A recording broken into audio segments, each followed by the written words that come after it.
إن بطش ربك لشديد إنه هو يبدئ ويعيد وهو الغفور الودود ذو العرش المجيد فعال لما يريد هل أتاك حديث الجنود فرعون وثمود بل الذين كفروا في تكذيب والله من ورائهم محيط بل هو قرآن مجيد في لوح محفوظ. السلام علیکم ورحمۃ اللہ وبرکاتہ. اعوذ باللہ من الشیطان الرجیم. بسم اللہ الرحمن الرحیم. ان بطش ربک لشدید انه هو يبدئ ويعيد وهو الغفور الودود ذو العرش المجيد فعال لما يريد هل أتاك حديث الجنود فرعون وثمود بل الذين كفروا في تكذيب والله من ورائهم محيط بل هو قرآن مجيد في لوح محفوظ. انا بے شک بطشہ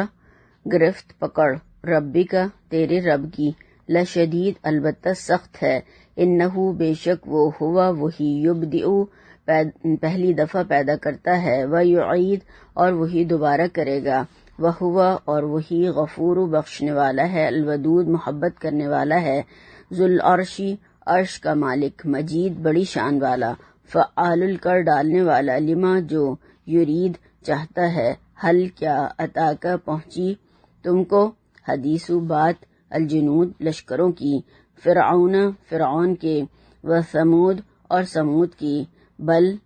لیکن الذین جنہوں نے کفروا کفر کیا فی میں تکذیب جھٹلانے یعنی تکذیب میں مصروف ہیں واللہ اور اللہ تعالی من سے ورائہم ہر طرف سے ان کو محیط گھیرے ہوئے ہے بلکہ ہوا وہ قرآن ہے مجید بزرگی والا فی میں لوح محفوظ ہے.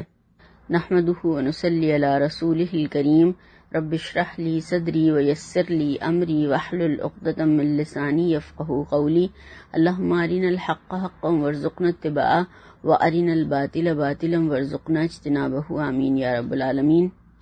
الحمدللہ ہماری سورہ بروج چل رہی ہے اور ہماری 11 آیات پچھلی دفعہ ہو چکی تھیں الحمدللہ. اب تھوڑا سا اس کو دیکھتے ہیں جو پچھلی دفعہ کا سبق تھا کہ کس طریقے سے اللہ تعالیٰ نے قسمیں کھائیں اور پھر اس کے بعد میں اصحاب الاخدود کا واقعہ سنایا کہ ایمان لانے والوں کو صرف اور صرف ایمان لانے کی وجہ سے ان پر ظلم اور زیادتی اور تشدد کیا گیا اور کس طریقے سے ان کو مارا گیا اور کس طرح سے ان کو آگ کی خندقوں میں پھینکا گیا. اور پھر اس میں اللہ تعالیٰ نے جو بتایا کہ زمین اور آسمان کا مالک اللہ تعالیٰ ہے، وہ سب کچھ دیکھ رہا ہے، وہ سب کچھ جانتا ہے.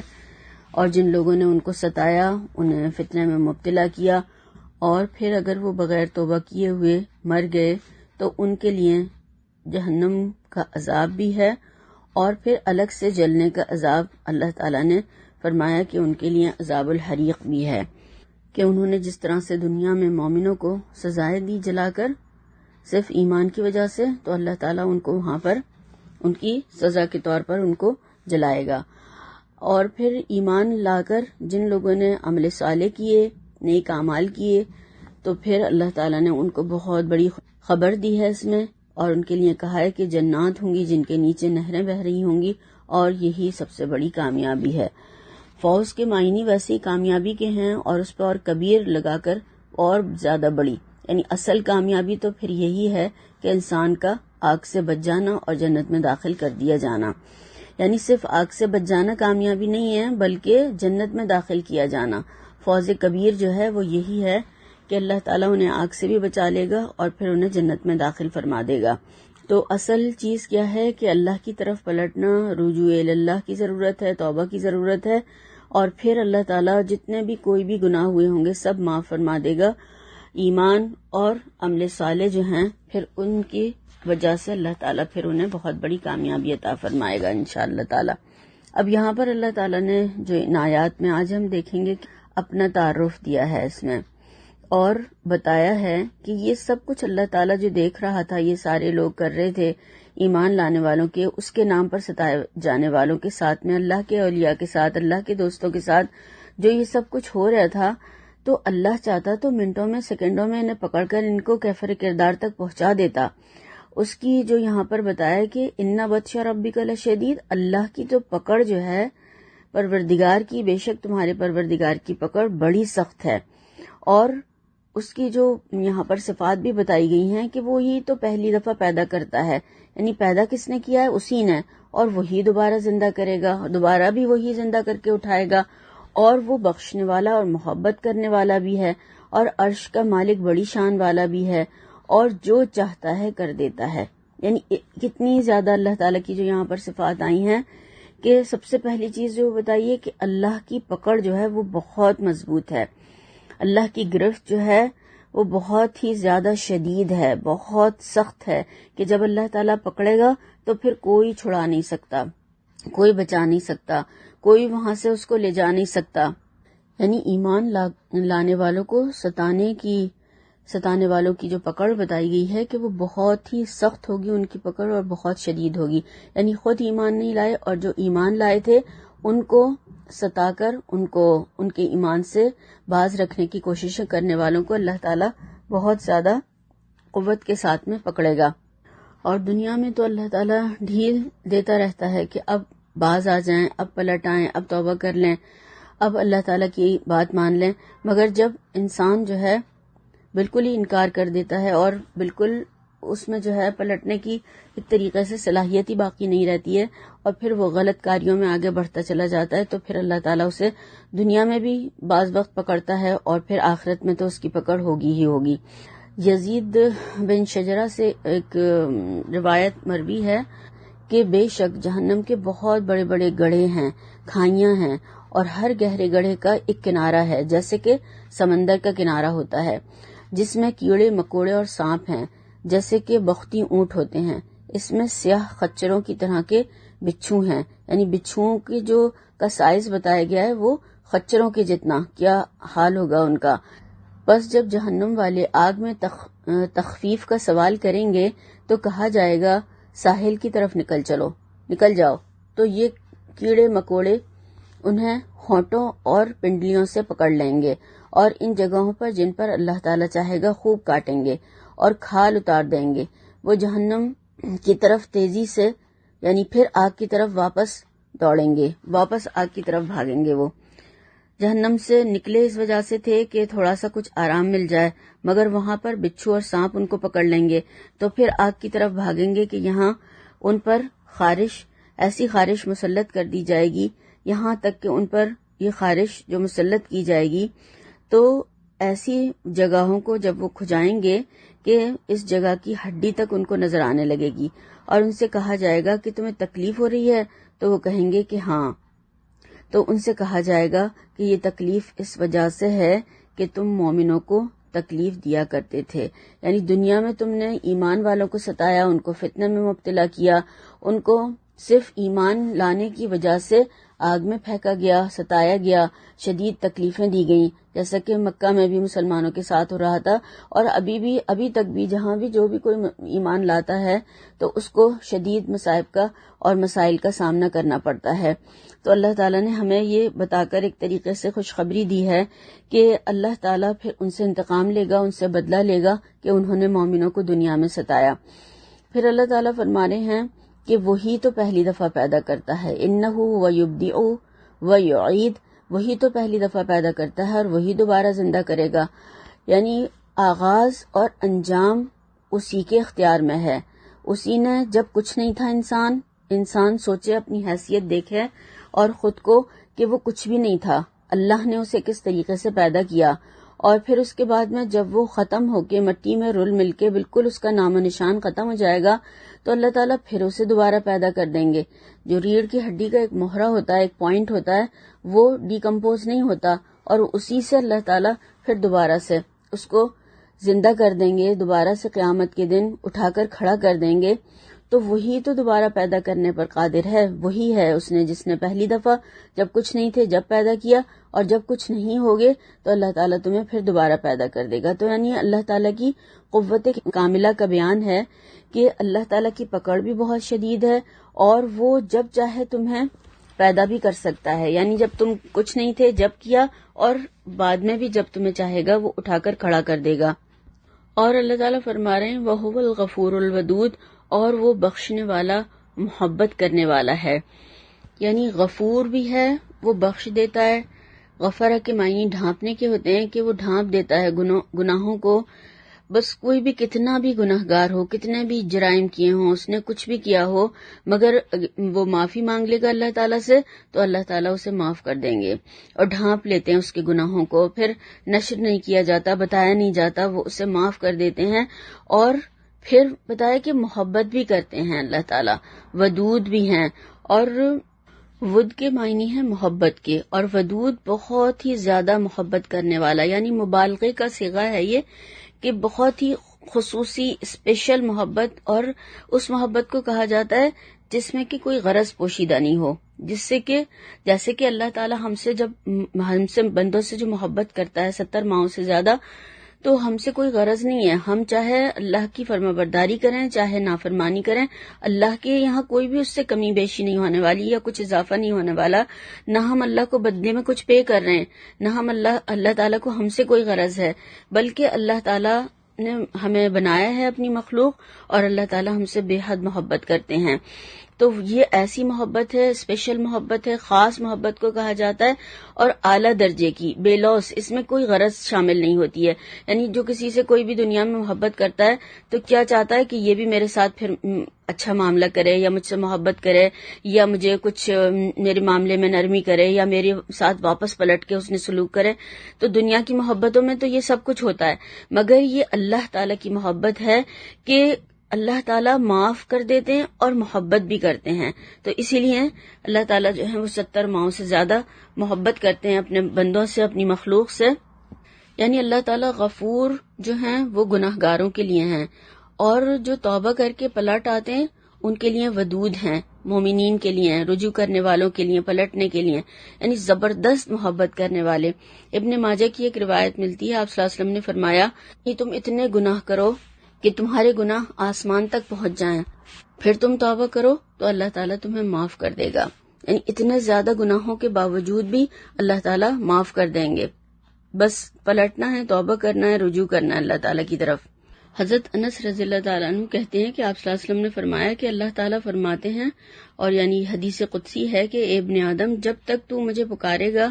اور مجھ سے پر امید رہے گا میں تجھے بخشتا رہوں گا اور کوئی پرواہ نہ کروں گا. اے ابن آدم، اگر تیرے گناہ آسمان کی بلندیوں تک پہنچ جائیں اور تو مجھ سے بخشش طلب کرے تو میں پرواہ کیے بغیر تجھے بخش دوں گا. اے ابن آدم، اگر تو زمین کے برابر گناہ لے کر اور ان کو لے کر میرے پاس آئے گا اور اس حال میں مجھ سے ملے گا کہ میرے ساتھ شرک نہیں کیا، یعنی تمام اتنے گناہ جو آسمان بھرے ہوئے ہیں، آسمان تک پہنچے ہوئے ہیں، مگر ان میں شرک نہیں ہے، تو میں تجھے ان گناہوں کے قدر بخش دوں گا. یعنی اگر اتنے گناہ زیادہ ہیں اور اس میں شرک نہیں ہے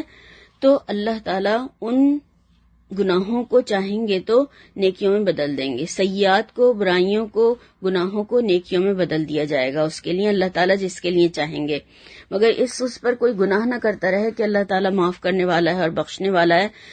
اگر معاف نہیں کیا یا معاف نہیں ہوا کسی وجہ سے تو پھر کہاں جائے گا انسان، کیا کرے گا؟ تو اللہ تعالیٰ سے ڈرتے رہنا ہے، توبہ استغفار کرتے رہنا ہے اور غلطیوں پر معافی مانگتے رہنا ہے تاکہ اللہ تعالیٰ معاف فرما دیں. وہ محبت کرنے والے ہیں، وہ انشاءاللہ تعالیٰ ضرور معاف کر دیں گے. اور ہمیں حدیث کے حوالے سے یہ بھی معلوم ہوتا ہے کہ قاتل اور مقتول دونوں جنت میں ہوں گے. یعنی یہ اللہ کی رحمت ہے کہ ایک شخص نے کسی کو قتل کیا اور پھر اس نے کچھ دنوں بعد یا پھر اپنی زندگی میں مرنے سے پہلے توبہ کر لی، اور پھر وہ توبہ کر کے اللہ نے اسے معاف کر دیا وہ ایمان لے آیا، اللہ نے اسے معاف کر دیا، اسے توفیق مل گئی، تو اللہ تعالیٰ وہ بھی جنت میں چلا جائے گا، اسے بھی جنت میں بھیجیں گے۔ اور اس کی مثال ہم اس طرح سے بھی دیکھ سکتے ہیں کہ حضرت حمزہ کا جو قاتل تھا وحشی جن کا نام تھا، تو انہوں نے بعد میں وہ ایمان لے آئے اور انہوں نے توبہ کر لی، اور پھر انہوں نے جنگ یمامہ میں مسلمہ کذاب کو قتل کیا جس نے کہ نبوت کا دعویٰ کیا تھا، اور ان کے ساتھ ابو دجانہ رضی اللہ تعالیٰ عنہ بھی شامل تھے، تو انہوں نے ان کو جب مارا تو دیکھیں وہ بھی جنت میں جائیں گے۔ تو یہ کئی اس طرح کے واقعات ملتے ہیں کہ انہوں نے قتل کیا اور بعد میں توبہ کر لی، یا بہت بڑے بڑے جرائم کیے، قصور کیے اور توبہ کی، پلٹ آئے تو اللہ تعالیٰ نے ان کو معاف کر دیا۔ جیسے کہ اسلام لانے سے پہلے جن لوگوں نے اپنی کتنی بیٹیوں کو اور دوسروں کی کو بھی زندہ دفن کیا تھا، اللہ تعالیٰ نے ان سب کو بھی معاف کر دیا۔ تو جو اسلام لانا ہے، ایمان لانا ہے، پلٹنا ہے، اللہ کی طرف توبہ کرنا ہے، رجوع کرنا ہے، تو بڑے بڑے گناہ جو ہیں ان کو اللہ تعالیٰ معاف کر دیں گے۔ بس شرط یہ ہے کہ انسان سچے دل سے اللہ تعالیٰ سے توبہ کرے، اپنے گناہوں کی معافی مانگے، تو اللہ تعالیٰ اسے پھر معاف کر دیتے ہیں، کیونکہ وہ بہت ہی زیادہ بخشنے والے بھی ہیں اور محبت کرنے والے ہیں۔ اپنے بندوں سے بہت زیادہ اللہ تعالیٰ محبت کرتے ہیں، اور یہ محبت اللہ کی بہت خاص اور اسپیشل ہے کہ اس میں کوئی چیز بھی غرض شامل نہیں ہے۔ اور یہ بھی کہ بس تمام محبتیں اس محبت کے تابع ہوں، جیسے کہ ہم محبت کرتے ہیں اپنے والدین سے کرتے ہیں، یا اپنے بچوں سے کرتے ہیں، شوہر اور بیوی، یا بیوی شوہر سے، یا بہن بھائیوں سے، یا تمام ہم سب اپنے رشتہ داروں سے، تو سب محبتیں اللہ کے تابع ہوں۔ یعنی کہ ہم ان لوگوں کی محبتوں میں غلط کام نہ کریں، اللہ کی نافرمانی کے کام نہ کریں۔ اگر یہ کیا تو پھر یہ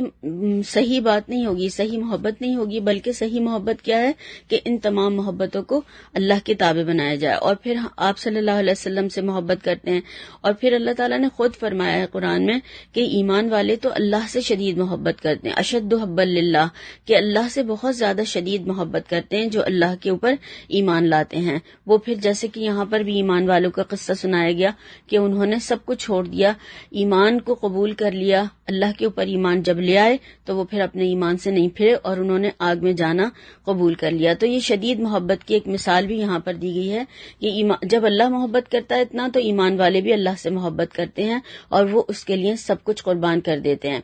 پھر آگے جو اللہ تعالیٰ نے فرمایا کہ ذو العرش المجید ہے، وہ عرش کا مالک ہے، بڑی شان والا ہے۔ عرش کا ذکر قرآن میں بھی اور حدیث میں بھی ہمیں ملتا ہے، اور یہاں پر مالک عرش کہہ کر انسان کو ایک طریقے سے یہ احساس بھی دلایا گیا ہے کہ اس سلطنت کا جو فرما روا ہے وہ اللہ تعالیٰ ہے۔ اس سے سرکشی کرنے والا جو ہے کہیں بچ کر نہیں جا سکتا، اللہ تعالیٰ اس کو پکڑ لیں گے۔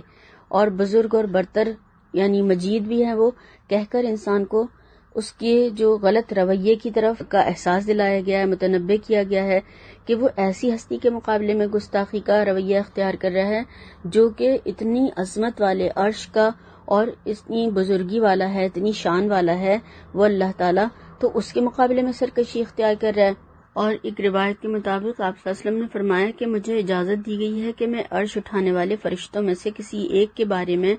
بیان کروں کہ اس کا کانوں کی لو سے کندھوں تک کا فاصلہ 700 سال تک کی مسافت جتنا ہے، یعنی 700 سال کی مسافت ہے کانوں کی لو سے لے کر کندھوں تک کا فاصلہ، یعنی ہمارا جو ہے یہ ایک بالشت کا بھی نہیں ہے، جتنا کہ یہ ان کا اس فرشتوں کا جو کہ عرش کو اٹھانے والے حاملین عرش جو ہیں ان کے بارے میں۔ اور ایک آسمان کی مسافت جیسے کہ ہم سب جانتے ہیں کہ 500 سال کی ہے، اور یہ 700 سال کا ہے، اس کا ایک اتنا سا حصہ، تو وہ پھر فرشتہ کتنا بڑا ہوگا اور کیسا ہوگا وہ فرشتہ، کہ کس طریقے سے وہ اللہ کا عرش اٹھانے والے جو فرشتے ہیں ان کے ایک کا حال بتایا گیا ہے۔ اور اس کے عرش کی مقدار کو بھی کوئی نہیں جانتا، یعنی عرش کے حوالے سے کوئی نہیں جانتا کہ وہ کتنا بڑا ہے۔ اور روایت میں کچھ میں یہ بھی آتا ہے کہ کسی کرسی جو ہے وہ اس کے پاؤں رکھنے کی جگہ ہے، اور عرش کی اصل مقدار اور قدر اللہ کے سوا کوئی نہیں جانتا، اللہ کے علاوہ کوئی نہیں جانتا کہ وہ کیسا ہے، کتنا بڑا ہے، کیا سائز ہے، یہ اللہ تعالیٰ ہی جانتے ہیں۔ جس طرح سے کہ ہم حدیث کے حوالے سے جانتے ہیں کہ سدرۃ المنتہا کے بعد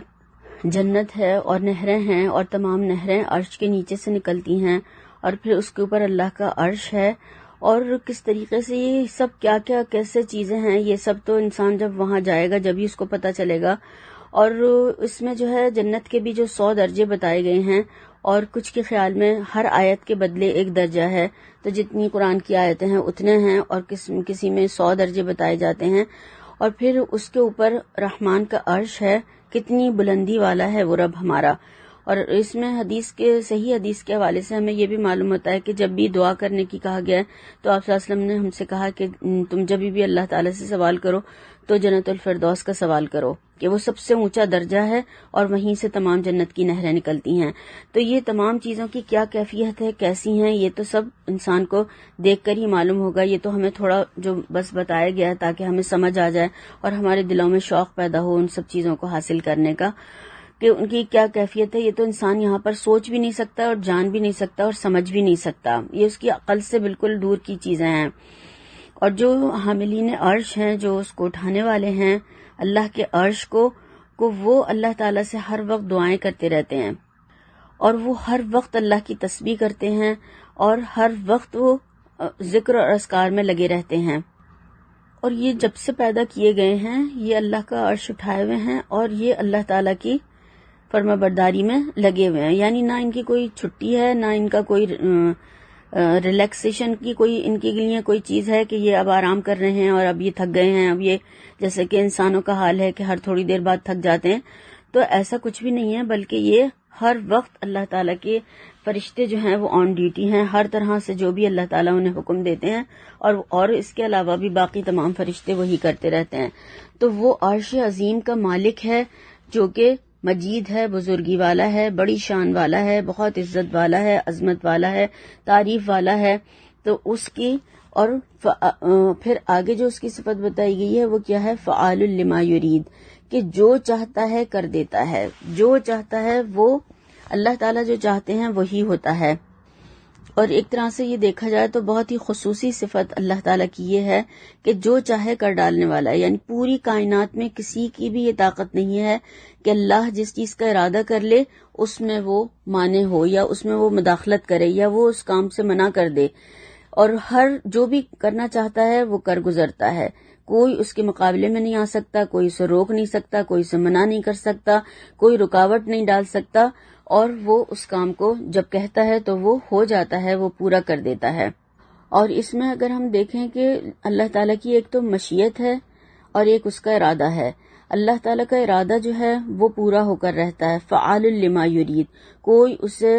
روکنے والا نہیں ہے، جو چاہتا ہے کر گزرتا ہے۔ اور ایک اس کی مشیت ہوتی ہے، جیسے کہ ہم سوچتے ہیں نا، یا ہم دعا مانگتے ہیں کہ اللہ تعالیٰ ایسا ہو جائے اور وہ ہو جاتا ہے، تو وہ اللہ تعالیٰ کی مشیت ہوتی ہے۔ اگر اللہ کی مشیت ہماری اس چیز سے مل جاتی ہے اور اللہ کا حکم ہو جاتا ہے تو وہ کام ہو جاتا ہے، ورنہ جو اللہ تعالیٰ کے ارادے ہیں اور جو اللہ تعالیٰ کا کام ہے تو وہ جو وہ چاہتے ہیں وہی ہوتا ہے۔ تو مشیت اور ارادے میں تھوڑا سا فرق ہے، اس کو بھی سمجھیں گے انشاءاللہ تعالی۔ تو ابھی ہمیں یہ دیکھنا ہے کہ بس اللہ تعالیٰ کا حکم ہے، اسی کی بادشاہت ہے، اسی کا ملک ہے، وہ عرش عظیم کا مالک ہے، وہ بہت بخشنے والا ہے، معاف کرنے والا ہے، وہ تخلیق کی ابتدا کرتا ہے پھر اس کا اعادہ کرے گا، اور جب انسان نافرمانی کرتے کرتے کرتے اپنے آپ کو اس درجے پہ پہنچا دیتا ہے کہ اللہ تعالیٰ کی پکڑ جو ہے وہ بہت شدید ہے، اور جب وہ پلٹتے نہیں ہیں، توبہ نہیں کرتے ہیں، تو پھر اللہ تعالیٰ انہیں پکڑ بھی لیتا ہے، یعنی دنیا میں بھی ہو جاتی ہے پکڑ اور آخرت میں تو ہوگی پھر اس کی پکڑ۔ اس آیت کے حوالے سے اس کی تفسیر میں ملتا ہے کہ حضرت ابوبکر صدیق سے ان کے مرض الموت میں کسی نے پوچھا کہ کیا کسی طبیب نے آپ کو دیکھا ہے؟ تو انہوں نے فرمایا کہ ہاں۔ لوگوں نے پوچھا طبیب کیا کہتا ہے؟ تو انہوں نے یہی والی آیت پڑھی، فعال لما یرید، یعنی وہ جو چاہتا ہے کر گزرتا ہے، کر دیتا ہے، جو چاہے کروں میں، میرے معاملے میں کوئی مداخلت کرنے والا نہیں ہے۔ تو یعنی انہوں نے ایک طریقے سے کیا بتایا کہ اب تمہارے سارے علاج بیکار ہیں، موت کا وقت آ گیا ہے۔ ان کا اشارہ اسی طرف تھا کہ میرا اب آخری وقت ہے اور اب طبیب کچھ بھی کام نہیں کریں گے، جو اللہ کا حکم ہوگا وہی ہوگا، اب تو مجھے اللہ کے فیصلے کے آگے سر جھکانا ہے، یعنی میرا اب آخری وقت ہے، میں اللہ کے فیصلے کے آگے سر جھکا دوں گا۔ پھر اللہ تعالیٰ نے یہاں پر تاریخ کی 2 قوموں کا ذکر کیا ہے کہ بھلا تم کو لشکروں کا حال معلوم ہوا ہے؟ کس کے لشکر؟ فرعون اور سمود کے۔ یعنی جو بڑی ہی سرکش لوگ تھے، بڑے ہی سرکش عظیم الشان ان کے لشکر تھے، اور بہت ہی شان اور شوکت والے، اور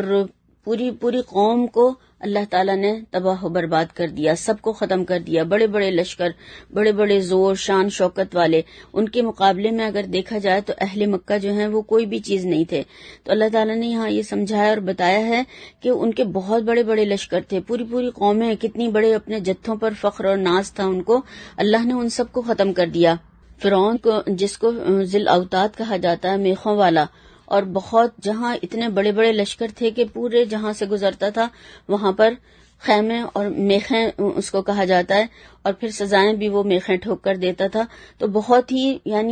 ہی شان والے لوگ تھے، اور کس طریقے سے اللہ تعالیٰ نے ان سب کو ختم کر دیا۔ اور سمود بھی بہت بڑے انجینئر تھے ان میں، اور بہت شان و شوکت والے، اور انہوں نے کس طریقے سے گھر بنائے تھے، اور کس طرح سے پہاڑوں کو کھود کے رکھ دیا تھا، اور کس طرح سے زمین میں انہوں نے ناحق تکبر کیا۔ تو اللہ تعالیٰ نے اتنے بڑے بڑے جتھوں اور اتنے بڑے بڑے لشکروں کو اور اتنی شان و شوکت والوں کو سب کو ختم کر دیا۔ یعنی اللہ تعالیٰ جو بتا رہے ہیں کہ ان کے جرائم کیا تھے، اور ان کا بھی یہی مسئلہ تھا اہل مکہ کا، کہ انہوں نے بل الذین کفروا فی تکذیب، کہ انہوں نے کفر بھی کیا، انکار بھی کیا، اور دوسرا کیا، جھٹلایا بھی۔ یعنی جھٹلانے میں، تکذیب میں، وہ ضد میں، ہٹ دھرمی میں، اور پھر اتنے آگے نکل گئے کہ وہ مان کر نہیں دیے۔ وہ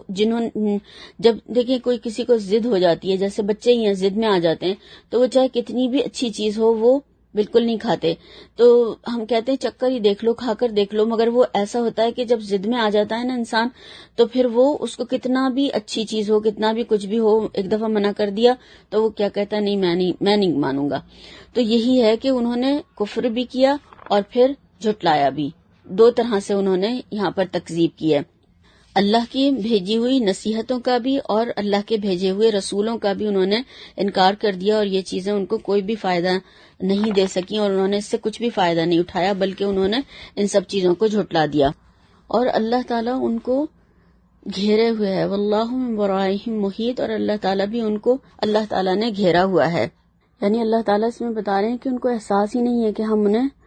پکڑ لیں گے، وہ بھاگ نہیں سکتے۔ یعنی سخت طریقے کی وعید ہے اس میں کہ وہ بچ ہی نہیں سکتے، وہ کہیں جا نہیں سکتے، ان کو سزا مل کر رہے گی۔ اور ورائہم محیط، جو ورا کس کو کہا جاتا ہے کہ ہم صرف ایک طرف ترجمہ کر دیتے ہیں، آگے سے کر دیتے ہیں یا پیچھے سے، تو اس کے معنی یہ بھی ہیں آگے سے، پیچھے سے، اور ہر طرف سے، چاروں طرف سے۔ یعنی ان کو جو ہے اللہ تعالیٰ نے ان کو اور ان کے اعمال کو، ہر چیز کو گھیر رکھا ہے، اور اللہ تعالیٰ جانتا ہے کہ انہوں نے کیا کچھ کیا ہے، اور ایمان والوں کو ستایا، اور پھر انہوں نے کیا کیا جرائم کیے، اور پھر نہ صرف ایمان والوں کو انہوں نے ستایا، سزائیں دیں، بلکہ خود بھی انکار کر دیا، جھٹلا دیا، اور تکذیب کی، اور جھوٹ سمجھا، جھوٹ جانا، اور انہوں نے انکار کیا۔ تو اللہ تعالیٰ ان سب کو گھیرے ہوئے ہیں، کہیں بھاگ کر نہیں جا سکتے، کہیں بچ نہیں سکتے، اور اللہ تعالیٰ ان سب کو پکڑ لے گا۔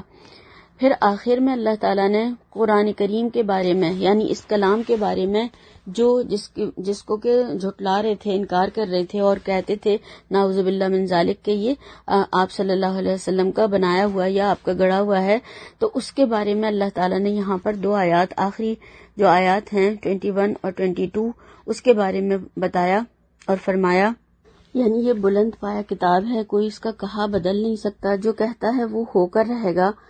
ساری دنیا بھی اس کو باطل نہیں کر سکتی اگر کرنا چاہے، تو سارے فیصلے، حکم اور اسی کے ہیں، اور اسی نے یہ کتاب بھیجی ہے، بس تمہارا کام کیا ہے کہ تم مان جاؤ، پلٹ آؤ، اور وہی اس کے ماننے والوں کو بھی محفوظ رکھے گا۔ اور یہ جو ہے اللہ تعالیٰ نے اس کو سب لوح محفوظ میں ثبت کیا ہوا ہے، اور اس کے اندر کوئی نہ تبدیلی کر سکتا ہے، بدل سکتا ہے، نہ اس میں کچھ اور اضافہ کر سکتا ہے، نہ کوئی چینج کر سکتا ہے، اور جو بھی اس میں لکھ دیا گیا ہے وہ سب پورا ہو کر رہنے والا ہے۔ تمام دنیا بھی مل کر اس کو باطل نہیں کر سکتی ہے، مٹا نہیں سکتی ہے، ختم نہیں کر سکتی ہے۔ یہ اللہ تعالیٰ کا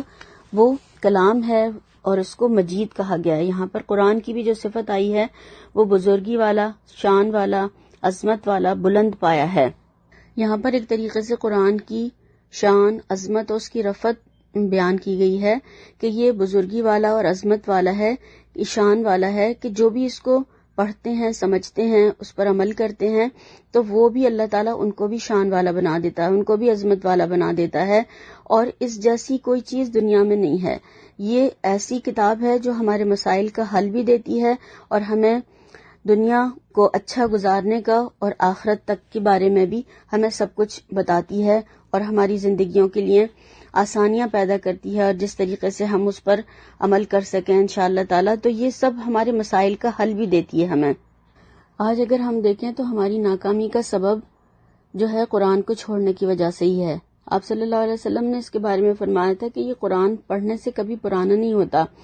علماء کرام اس کی تفسیر سے سیر نہیں ہوں گے، اور ہر دور میں اس کے راز کھلتے رہیں گے۔ علم کے خزانے اس کے اندر پوشیدہ ہیں، اور اس میں خیر ہی خیر ہے۔ زبانیں اس میں تحریف نہیں کر سکتی، کوئی اس میں تبدیلی نہیں کر سکتا، شیاطین اس میں مداخلت نہیں کر سکتے، اور اصل اس کی جو کاپی ہے وہ لوح محفوظ میں ہے، اور لوح محفوظ جو ہے وہ فرشتوں کی حفاظت میں ہے، اور اس میں نہ تبدیلی ہو سکتی ہے، نہ کمی ہو سکتی ہے، نہ زیادتی ہو سکتی ہے، اور نہ اس میں شیاطین ہی کچھ مداخلت کر سکتے ہیں۔ تو اتنی حفاظتوں میں یہ نازل ہوا ہے، اور اس کی جو اصل کاپی ہے وہ اتنی حفاظت میں ہے فرشتوں کی نگرانی میں، تو کوئی اس میں چینج نہیں کر سکتا، کوئی اس میں مداخلت نہیں کر سکتا، اور یہ ایسی کتاب ہے،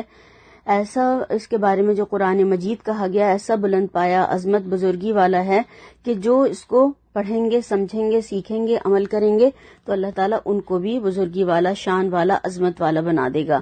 تو اللہ تعالیٰ سے ہم دعا کریں کہ اللہ تعالیٰ ہمیں بھی اس کو اسی طرح سے پڑھنے، سننے، سمجھنے کی، عمل کرنے کی توفیق عطا فرمائے۔ اور اس کے بارے میں لوح محفوظ کے بارے میں جو کچھ روایات ملتی ہیں وہ یہ ہیں۔ حضرت انس رضی اللہ تعالیٰ عنہ اس کے بارے میں فرماتے ہیں کہ لوح محفوظ حضرت اسرافیل کی پیشانی کے سامنے ہے، اور عبد الرحمن رضی اللہ تعالیٰ عنہ فرماتے ہیں کہ بلا اجازت حضرت اسرافیل اسے دیکھ نہیں سکتے، یعنی ان کے سامنے ہے مگر پھر بھی اللہ کی اجازت کے بغیر وہ اسے نہیں دیکھ سکتے۔ ابن عباس رضی اللہ تعالیٰ عنہ اس کے بارے میں فرماتے ہیں کہ لوح محفوظ کی پیشانی پر یہ عبارت لکھی ہے کہ اللہ کے سوا کوئی حقدار عبادت نہیں، وہ صرف ایک ہے، یعنی واحد لا شریک ہے، اس کا دین اسلام ہے، اور محمد صلی اللہ علیہ وسلم اس کے بندے اور اس کے رسول ہیں، اور جو اللہ پر ایمان لائے،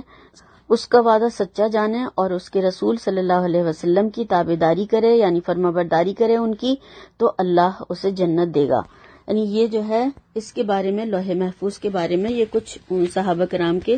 جو مفسرین کرام ہیں ان کی رائے ہے۔ تو اللہ تعالیٰ سے ہم دعا کرتے ہیں اللہ تعالیٰ ہمیں اس قرآن کی سمجھ عطا فرمائے، اس پر بہترین عمل کی ہمیں توفیق عطا فرمائے اور ہمارے دلوں میں اتار دے، اور اللہ تعالیٰ جو یہاں پر اس میں اللہ تعالیٰ نے ہمیں باتیں بتائی ہیں ان سب پر پوری طرح سے عمل کی توفیق عطا فرما دے، اور اس میں جو کمی ہو اللہ تعالیٰ، اور غلطی اور کوتاہی ہو اللہ تعالیٰ اس کو اپنی رحمت سے درگزر فرما دے۔ آمین ثم آمین۔ اب اس کے تھوڑے سے جو چند پہلو ہیں وہ تدبر اور عمل میں دیکھیں گے انشاءاللہ تعالی۔ سبحانک اللہم و بحمدک، اشہد ان لا الہ الا انت، استغفرک و اتوب الیک۔ السلام علیکم ورحمۃ اللہ وبرکاتہ۔